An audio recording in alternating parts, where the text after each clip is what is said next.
Hello, and welcome to this first part of our tutorial on making wargame terrain from broken toys. This particular project will be built at a 54mm scale, or for a human figure being about 2 inches high, as our plastic friend is.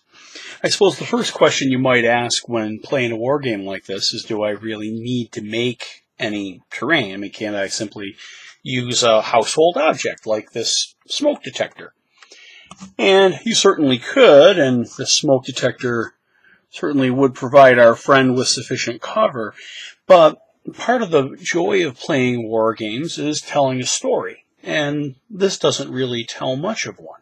Now, by way of comparison, if we decided to add a few terrain pieces, here perhaps we'll add a little bit of vegetation, and maybe we'll add a little bit of cover for our friend, and give him something of a little backdrop here.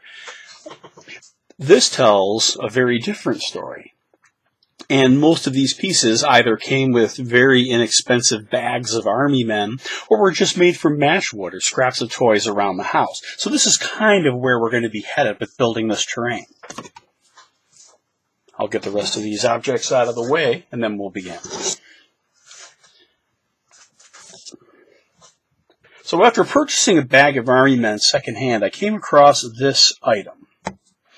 This is apparently a vehicle chassis, probably meant to represent a World War II era Jeep Willys. And I think we've all played with these when we were kids. Obviously it's incomplete, it's missing axles and it's missing wheels, but even then it doesn't look all that realistic anyway, especially not being cast in yellow plastic. But we could use parts of this to make a very realistic terrain piece, which would give our friends some cover that would be a bit more interesting than the smoke detector. To do this, we'll probably have to cut some of this stuff apart.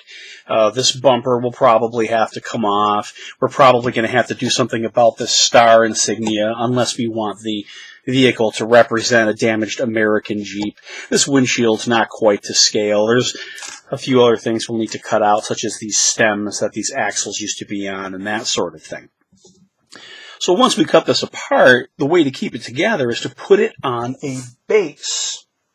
And as a base, we'll use an old CD. This is a video game that my son used to play when he was very young, and these are actually very good for bases for war game terrain. If you take some sandpaper, you can rough up this silver side, and it will accept PVA glue very, very well. If you do sand on the side here where the label is located, you'll have these little silvery shreds that will come off, and it's a terrible mess. So make sure you sand this side.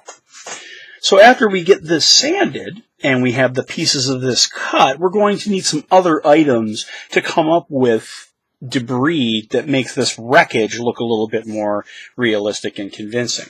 So we're going to start with just some pieces of twisted metal. Like, for example, we have this 10-gauge galvanized steel wire. We can bend this any way we want. That'll make for useful twisted metal. And this is a piece of scrap. It's a fastener for putting a screw through drywall. But once we knock this apart, take the springs out of it, and hammer it flat, we should have a couple of pieces that we can twist, as well as this bracket for securing a kitchen sink that has a bunch of sharp wedges and some holes in it. That'll make for some interesting damage also. For replacing the windshield, I thought I would use this item. This was from my son's Lincoln Logs set. He was generous enough to part with it.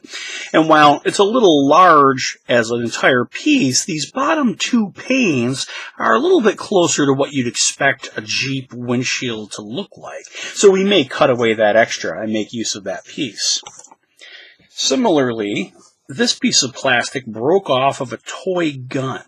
But when I looked at it, it was of approximate width that it could have been part of the roof to this vehicle. Now, there is some writing on it, there's some holes in it, there's some texturing that I may not want, so we may have to doctor this up a bit, but it may be workable. We also have some pieces from some other discarded toys. So this engine block came from some other toy, but it's about the right size for a vehicle at this scale, so we'll probably have a use for that.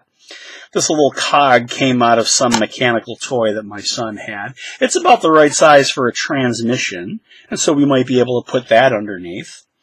We also have this strange little cattle guard. I'm not really sure what this came from, but it does have a slightly more modern appearance, and it looks more like a vehicle grille than the front of this. So we may put this across the front to kind of dull that toy-like appearance. I also have a number of pieces from an old model. And old models are great sources, or even if you can find incomplete models for sale in secondhand stores, that sort of thing. I have a few pieces from an M48 Patton tank. And these wheels, which were, cams for the track, are about the right size for this sort of vehicle. And if we could imagine that the tires have burned away, then you'd pretty much be left with something about that size. So we have a few of those wheels that we can use. This little cargo cage was around the back of the tank, but if we break this apart in a couple of pieces, that'll be some convincing vehicle wreckage. And another thing we have here is a jerry can, which was also part of it. But jerry cans are usually on the back of Jeeps. I think that's what this bump was actually supposed to represent at one time. We may cut that away and glue this here. I'm not sure yet. But that's another option. Another interesting material that a lot of modelers overlook are the plastic sprues, or the trees, that these model pieces come on. These are very straight, they take paint well, and they usually come in a couple of different thicknesses. So it's possible if you need something straight, like an axle or a drive shaft, you could use something like this. Here's another piece of sprue. It's a little bit thinner than the other one. And this bend kind of reminds me a little bit of an exhaust system, so I might manufacture something with that. Lastly, it's been a while since a World War II era Jeep was active in any military, so the odds are that this particular Jeep has probably been a wreck for quite some time. It's going to start to look a little bit overgrown. We're probably going to glue some sand and gravel and other things into it, and we might want to do some vegetation. This is a piece of a aquarium plant, which was very inexpensive. There were probably 7 or 8 strands in this thing for about $1. But there's a number of tufts and fronds on this that we may be able to use when we want to do vegetation. So before we can assemble all these components into something, it's very important that we prepare them for painting, which for all practical purposes means washing them, especially the plastic items. Plastic items are injection molded, and manufacturers will apply what they call a mold release agent to make sure the mold doesn't stick to the plastic. And the mold won't stick to the plastic, and neither will your paint unless we get rid of that mold release. So the next step for us, we're going to take all this stuff to the kitchen sink. We're going to take out an old toothbrush and some dishwashing detergent or some laundry detergent. We're going to give everything a good scrub. We're going to let it air dry. And in the next section of this tutorial, we're going to arrange it, break it apart, and prepare it for painting. Thanks so much for watching.